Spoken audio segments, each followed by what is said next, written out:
was telling me they went on a date, and I knew the person vaguely. I just knew of him, but I knew what he did for a living.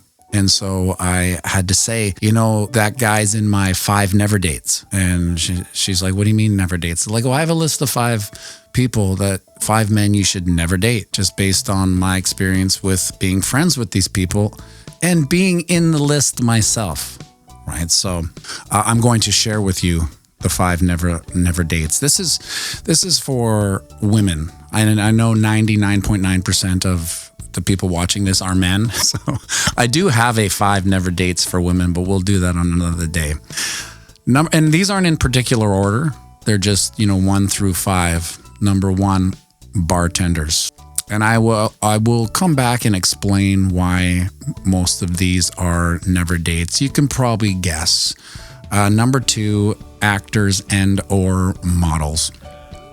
Number 3, professional athletes. You're probably getting seeing a pattern here. Number 4, musicians / artists. And number 5, emergency workers like cops, ambulance drivers, nurses, fire, etc., etc. Now, the reason bartenders are on the never date list is because 1 through 4, bartenders, actors, professional athletes, musicians, and artists live in a world of female abundance. They're constantly surrounded by women. So the natural value and currency that the women generally have and carry through society is diminished because they're everywhere. So there's nothing really special. And with bartenders, they also see, I have Randy Hipper may be the only girl on the stream right now, but she'll know. Girls' nights, if your girlfriend ever has a girl night or whatever, and she goes out with her friends, they start as girl night, and then they end up with girl night with a couple guys that join the party.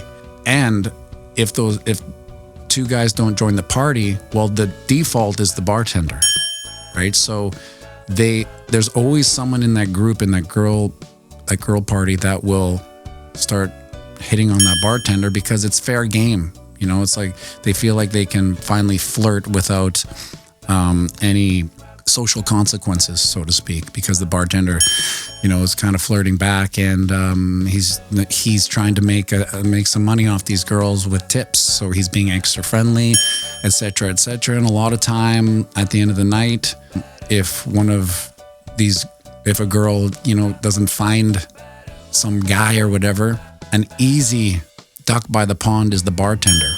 And, it's usually the low-hanging fruit at the end of a night.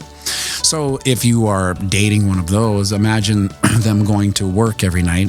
It'd be a nightmare, right? Because you would have to, you would just know that every night that they're going out there, they're being hit on by women all night long.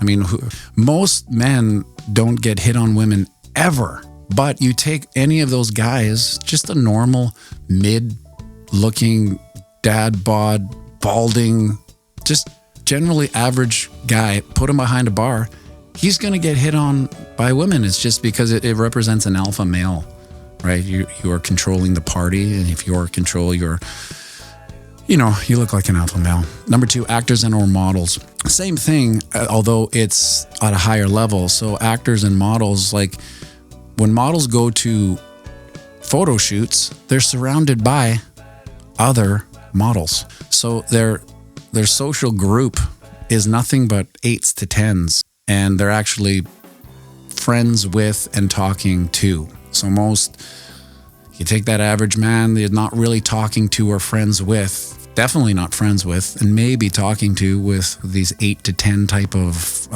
women, but actors are. And so even at that, they become watered down because all the guy sees is 8 to 10 plus models. So the female abundance takes the currency down. Professional athletes, again, same thing, because they're surrounded by groupies.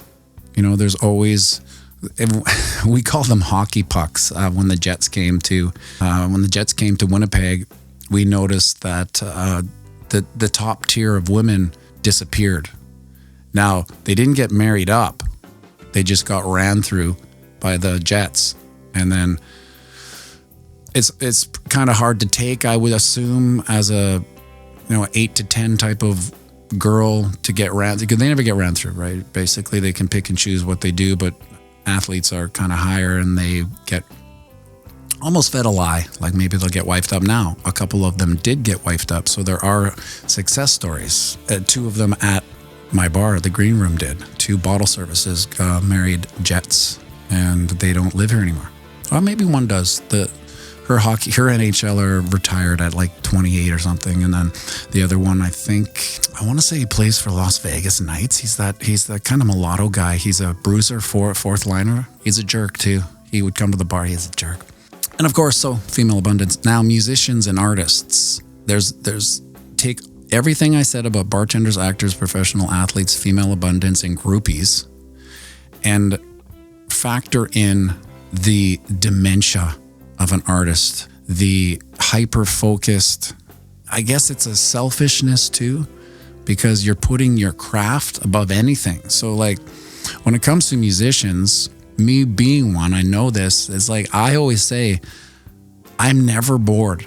I can go, like when I walk by a piano, for instance, it never doesn't make me smile. I always like,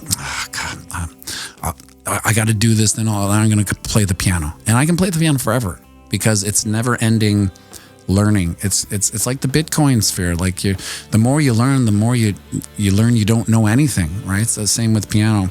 But if you are like trying to build a career in it, you're so focused on it because it's such a long ball Hail Mary to make any money as a musician or an artist. You have to be hyper focused.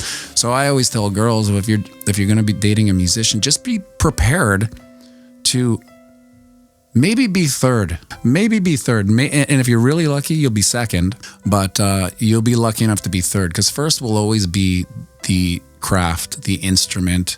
Because the thing you don't know is as a guitar player, sometimes I'd have girlfriends that would leave at 11 in the morning or whatever and come back at 4, and I'm still playing the guitar.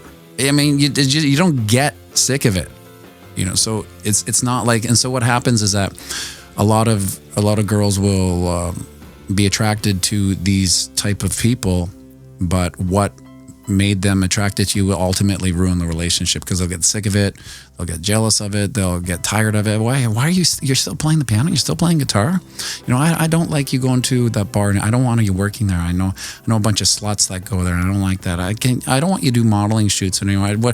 Who's in this movie, blah blah blah. Oh, and then professional athletes, forget about it. What are they going to tell them? I don't like you making $8 million a year for shooting a puck around. Now, the emergency workers.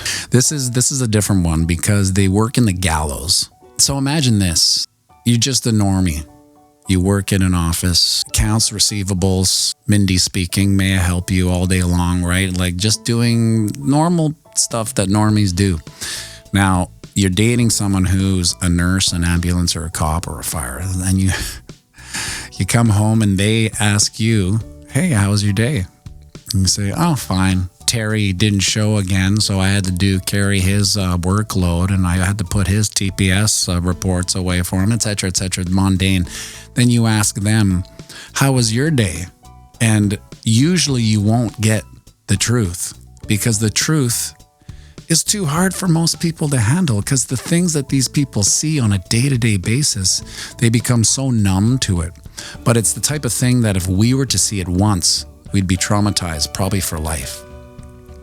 We're talking about accidents. We're talking about people, having unfortunate things happening to them and they're not around anymore. I'm trying to talk around these YouTube things, weird language stuff, but you know what I'm getting at. Like they could start, let's say the normie, ICU nurses. Yeah. The top of the never date nurse list is emergency, but we'll get to that in a second. I have a neighbor who's a fireman, and I always talk to him. And it sounds macabre and dark, but I've asked him, what's his body count? And, I don't mean body count as in girls. It's like, and it's, you wouldn't believe what it is. So like my body count is 0, I think. Maybe in my memory it's 0. when we're talking about these people, their body count's 100, hundreds, if not on a daily basis.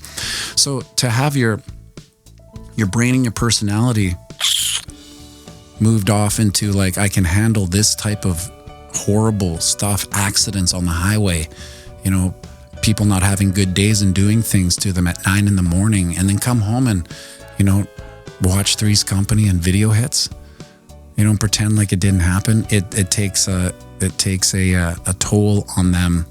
And the darkness is something that just will eventually ruin a relationship because their time preference gets shortened because they realize how bizarre. Army Piper, yes, I would put military in this emergency workers too. So I think you said that you're on all these lists, Army Piper. Think about this. Think about the things that Army Piper has seen on a daily basis. It's most people would never see it in their worst nightmare, right? And it changes people. Now, I hope you don't get offended. You're not taking offense to the never dates. There is someone for everyone, obviously. I don't know if you're married or not, but it sounds like you are. I was a bartender. I was a musician. I am a musician. I'm on this list. I just know it because I've lived it and I've seen it. And it's just some of these fundamental social aspects of life. The 5 never dates. And thank you, Randy Hipper, for being probably the only girl on this stream right now. But if you have a girl, you can share the stream with her, and they listen. You can tell them all you want. Don't date these people. But guess what? They're probably the 5 dudes that they're gonna want to date because they have a perception of higher value, excitement, fun, and it's either that or Johnny in accounts receivables, Make sure you like and subscribe.